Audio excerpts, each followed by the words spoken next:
Grønt vand i swimmingpoolen, det er en klassisk problemstilling, som vi alle sammen kender. Heldigvis så er den nem at komme til livs, hvis man har de rigtige produkter dertil.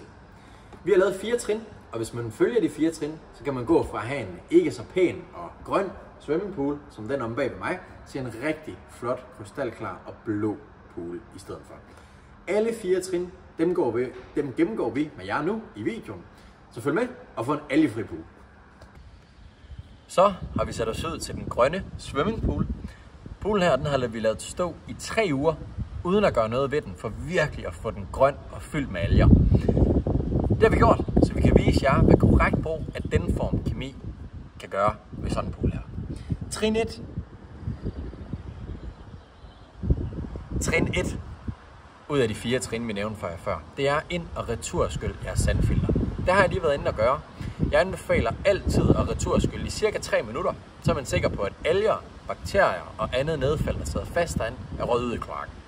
Når jeg har gjort det, så skal jeg i gang med trin 2, og det er faktisk det vigtigste. Det er at måle vandkvaliteten i jeres pool. Til det, der bruger vi et Denform testsæt, prisvenlig løsning og nem at have med at gøre. En typisk fejlkilde, vi ser, når vi snakker og rådgiver vores kunder, det er, at de bruger et forkert testudstyr.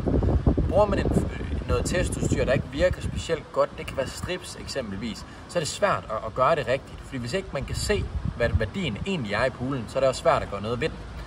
Sådan et her, det virker bare. Inden at man gør noget med klor, så skal man altid teste, hvad pH-værdien er i sin pool. Fordi hvis ikke pH-værdien ligger rigtigt, så kan man lige så godt glemme at putte klor i. Så den starter vi med at måle nu. Man tager bægeret, og det er vigtigt, at man skyller det godt igennem med vand først. Og det er fordi, at det er en meget lille vandmængde, man måler på. Så hvis man kommer til at røre den med fingeren, eller der ligger noget blade eller nedfald i, så kan det faktisk påvirke værdien. Så først, så skyller vi den ned i vandet rigtig godt og grundigt. Sådan her, fylder den op, sætter den på et fast underlag, og det samme gør vi med låget.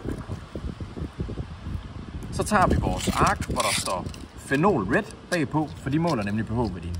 Dem trykker man ned i glasset, uden at røre det med fingrene, for igen ikke at påvirke værdien forkert. På med låget, og så giver man den god rysten.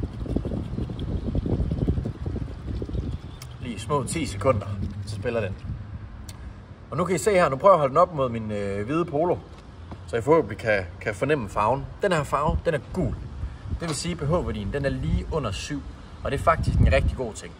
pH-værdien, det bedste niveau, den kan have, det er mellem 7,0 og 7,4, for der er den neutral.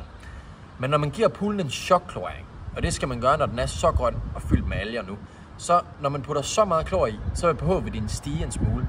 Så derfor så anbefaler jeg faktisk, når man gør det, så får pH-værdien helt ned på 6,8, fordi når man så chokklorerer den, så vil den helt automatisk stige op til 7,0, 7,2 og ligge rigtig godt, når man er færdig. Så pH-værdien, den ligger heldigvis rigtig, rigtig godt, derfor gør vi ikke noget ved den nu. Så næste step, vi tager, det er at putte klor i swimmingpoolen. Du har nu været igennem de 2 første trin i at få den grønne pool blå igen. Trin 1, returskyldning af sandfilteret.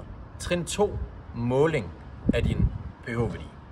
Nu så I vores, og den måling vi tog her, der lå pH-værdien heldigvis rigtig. Den lå lige under 7, cirka på de 6,8. Hvis din pH-værdi den har været for høj, så skal du bruge sådan noget minus. Hvis din pH-værdi har været for lav, så skal der bruges noget plus. Hvor meget der skal bruge af de forskellige ting, det kan du altid læse i brugsanvisningen på bøtten. Ellers så kan I selvfølgelig altid ringe ind til os også. Du er nået til sidste trin i at få din grønne pool blå igen. Det er tilførsel af klor. Og det er det sjove, fordi det er her, vi kan se forskellen. Trinet før her, nummer 3, det var at regulere pH-værdien. Hvis den enten var for høj eller for lav, har du enten puttet pH- eller pH+ i. Det er vigtigt, at efter du har tilført pH- eller plus, at du så venter en times tid, før du så tager et kontroltjek. Ved kontroltjekket skal pH-værdien selvfølgelig ligge rigtigt, inden der bliver puttet klor i. Ligger den ikke rigtigt, er den stadigvæk lidt for høj eksempelvis, så skal der noget mere pH- i, og så skal der ventes en time mere. Men nu putter vi klor i. Kloren, der står igen på bøtterne præcis, hvor meget du skal dosere. Det eneste, du skal vide, det er, hvor meget vand du har i poolen. Den her, det er en rigtig stor pool, så den skal bruge en god mængde klor, når den skal chokkloreres. Den mængde har vi været inde og veje og puttet ned i spanden her, så den vender vi bare på hovedet, og så skal vi se resultatet. Jeg sidder over ved skimmeren nu. Skimmeren, det er der, hvor der bliver suget vand ned igennem poolen, så det er her, man skal tilføre kloren. Man kan gøre det på lidt forskellige måder. Man kan både opløse kloren lidt først, hælde den ud i swimmingpoolen, og så det resterende ned i. Jeg hælder det bare direkte ned i skimmeren. Så rører det rundt i hele rørsystemet, ind igennem filteret og ud igennem indløbsdyserne i poolen. Vi vender bøtten på hovedet.